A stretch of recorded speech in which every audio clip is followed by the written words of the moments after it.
বাংলায় পলাশীর যুদ্ধ নিয়ে অনেক বেদনা ও কষ্টের ইতিহাস রয়েছে।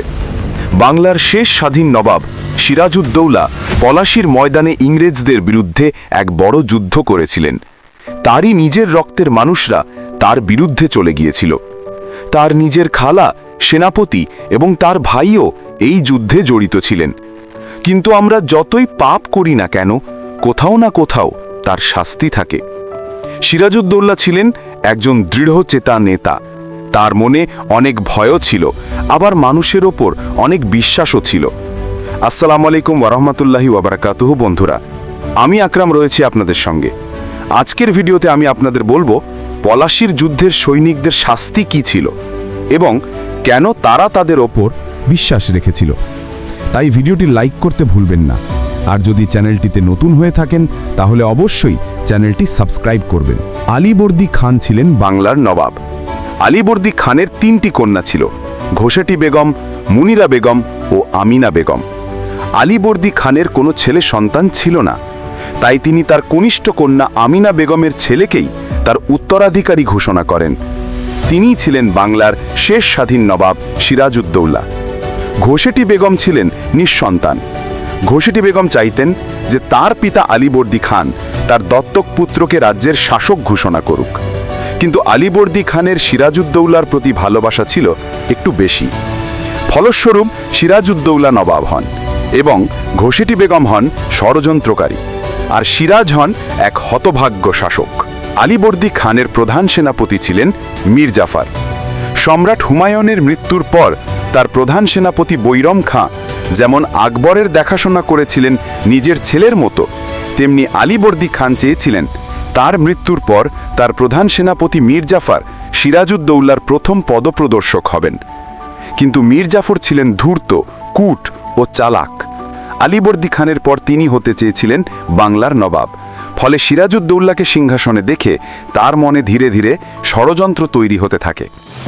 এদিকে ততদিনে বাংলায় এসে জায়গা করে নিয়েছিল ইংরেজ বণিকরা। ইংরেজরা তখন মুঘলদের সাথে হওয়া শুল্কমুক্ত বাণিজ্যের সুযোগ ব্যাপকভাবে শুরু করে দিয়েছিল বাংলায়। এই শুল্কমুক্ত বাণিজ্যের ফলে ক্ষতি হচ্ছিল বাংলার ব্যবসায়ীদের। ফলে সিরাজ বাংলার অর্থনীতিকে বাঁচাতে এগিয়ে আসেন এবং এভাবে ধীরে ধীরে ইংরেজদের সাথে বিবাদে জড়িয়ে পড়েন।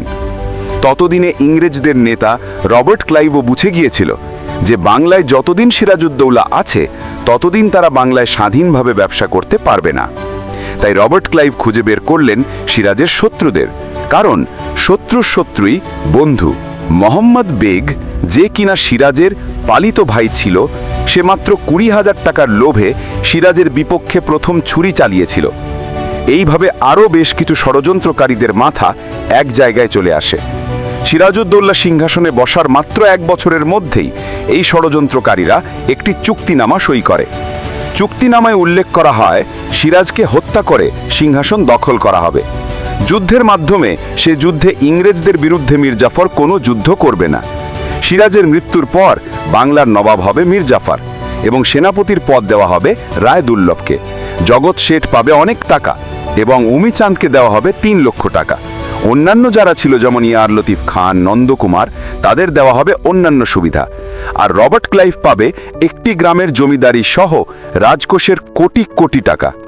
মীর জাফরের পুত্র মিরন হবে নবাব পুত্র। ঘোষেটি বেগম, যিনি রক্ত সম্পর্কে খালা হয়েও সিরাজের অপসারণ এবং শেষ পর্যন্ত হত্যার ষড়যন্ত্রে লিপ্ত হন। এই তো গেল ষড়যন্ত্রের কারণ।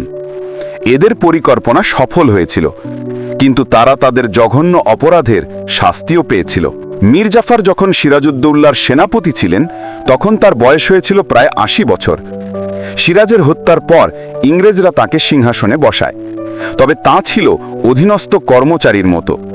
ইতিহাসে তাকে বলা হতো ক্লাইভের গাধা।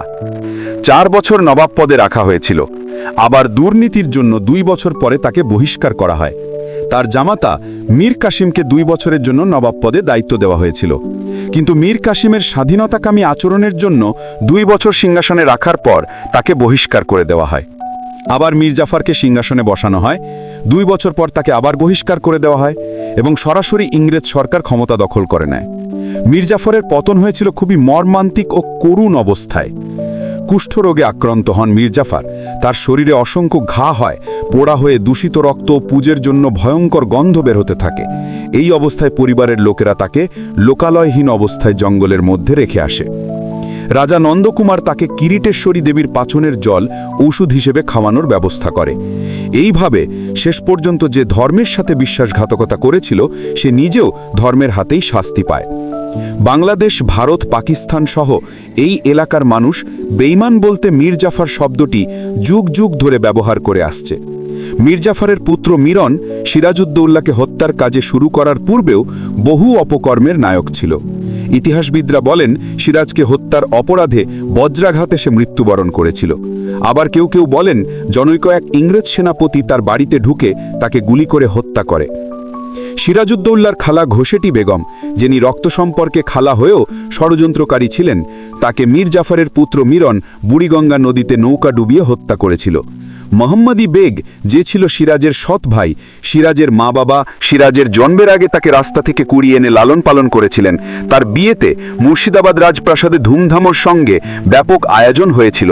সেই মোহাম্মদী বেগ মাত্র 20,000 টাকার লোভে কারাগারের সিরাজেরকে নৃশংসভাবে হত্যা করেছিল। পরে অপরাধ বোধে পাগল হয়ে রাস্তায় রাস্তায় ঘুরে শেষে নদীতে ডুবে মারা যায়। মীর জাফরের জামাতা মীর কাসিম সিরাজকে ভগবান গোলার দুর্গ থেকে ধরে দিয়েছিল। সিরাজ পরবর্তী সময়ে তাকে শেষ স্বাধীনতাকামী নবাব বলা হয়। তিনি বুঝতে পেরেছিলেন ইংরেজদের চরিত্র, তাই ইংরেজরা তাকে ক্ষমতা থেকে সরিয়ে দেয়। ইংরেজরা তাকে ক্ষমতা থেকে সরানোর পরে তাকে পথে পথে ঘুরতে দেখা যায়। একদিন সকালবেলায় তার মৃত্যুদেহ মুঙ্গেরের দুর্গের সামনে পড়ে থাকতে দেখা যায়। রায়দুল্লাহ জগৎ শেঠকে ক্ষমতা থাকাকালীন মীর কাসিম দুর্গ থেকে গঙ্গায় ফেলে দেয় তাদের বেইমানির জন্য।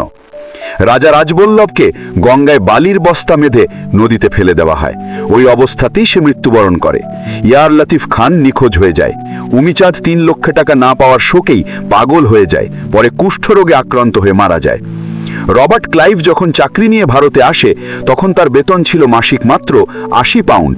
কিন্তু 17 শতকের শেষের দিকে সে যখন ইংল্যান্ডে ফিরে যায় তখন তার মোট সম্পত্তির পরিমাণ ছিল প্রায় 4 লক্ষ পাউন্ড, যা আজকের দিনে কোটি কোটি টাকার সমতুল্য। ক্লাইভ সিরাজের প্রতি নিষ্ঠুর আচরণের জন্য মীর জাফরকে মিরনকে পুরস্কৃত করেছিল। এই ক্লাইভের পরিণতি হয়েছিল মর্মান্তিক। সে বাংলা থেকে লুট করে নেওয়া ধন সম্পদের হিসেবের দায়ে ইংল্যান্ডে ফিরে আত্মহত্যার চেষ্টা করেছিল এবং পার্লামেন্টে অভিশংসনের মুখোমুখি হয়েছিল। শেষ জীবন তাকে ওপিয়াড অ্যাডিকশনের সাথে লড়াই করতে হয় এবং 1774 সালে আত্মহত্যা করে। এই ছিল পলাশীর যুদ্ধের ষড়যন্ত্রকারীদের শেষ পরিণতি। ভিডিওটি আপনার কেমন লাগলো আমাকে কমেন্ট বক্সে অবশ্যই জানাবেন। ভিডিওটি যদি ভালো লেগে থাকে অবশ্যই একটি লাইক করবেন আর বন্ধুদের সাথে শেয়ার করে দেবেন। দেখা হবে পরের ভিডিওতে। ততদিন ভালো থাকবেন, সুস্থ থাকবেন।